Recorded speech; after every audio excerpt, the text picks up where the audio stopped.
Hi, I'm Eric Goldstein, Executive Assistant Director for Cybersecurity at CISA, the Cybersecurity and Infrastructure Security Agency. Welcome to Week 2 of Cybersecurity Awareness Month, and to CISA and Health and Human Services' collaborative effort to promote cybersecurity to the healthcare and public health sector. This week, we're focused on cybersecurity controls and how you can start protecting your patients and organizations using CISA's voluntary cross-sector cybersecurity performance goals, or CPGs, and HHS.gov Health Industry Cybersecurity Practices publication, also known as HICP.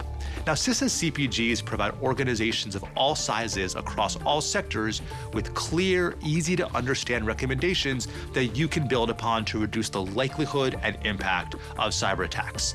The CPGs are informed by the most common and impactful threats identified by government and industry partners, so when your organization uses the CPGs, you can direct your efforts and resources where they can make the most impact.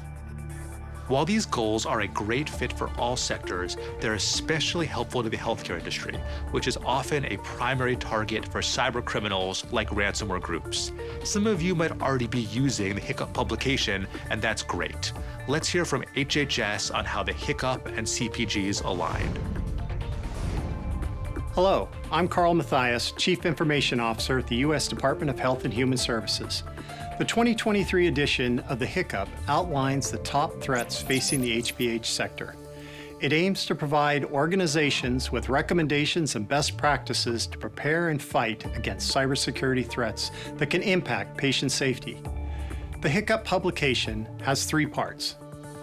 The main document provides an overview of the top 5 threats facing the sector, and 2 technical volumes, one for small and one for medium-large organizations, outline the 10 best practices and many sub-practices needed to fight common threats to the sector.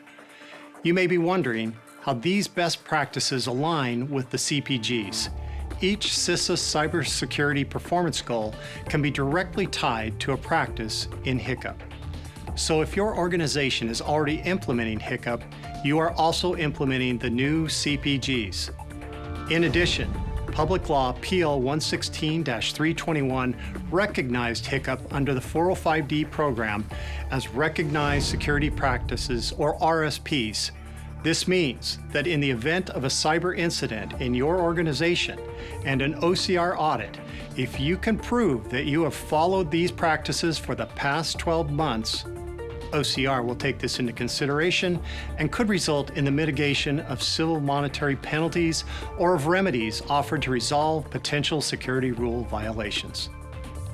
For ease of implementation, we map the HICP to the CPGs on the 405D website at 405d.hhs.gov. At HHS, we're dedicated to ensuring HPH-focused cybersecurity resources are ready and available for you to protect patients.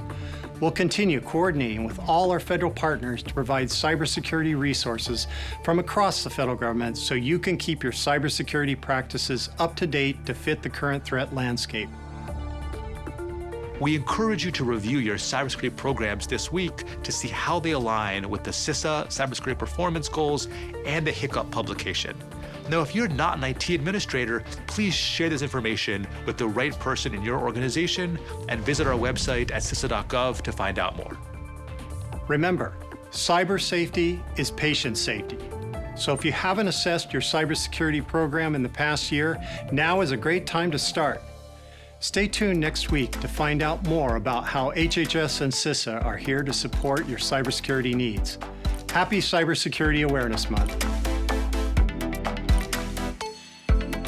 Produced by the U.S. Department of Health and Human Services.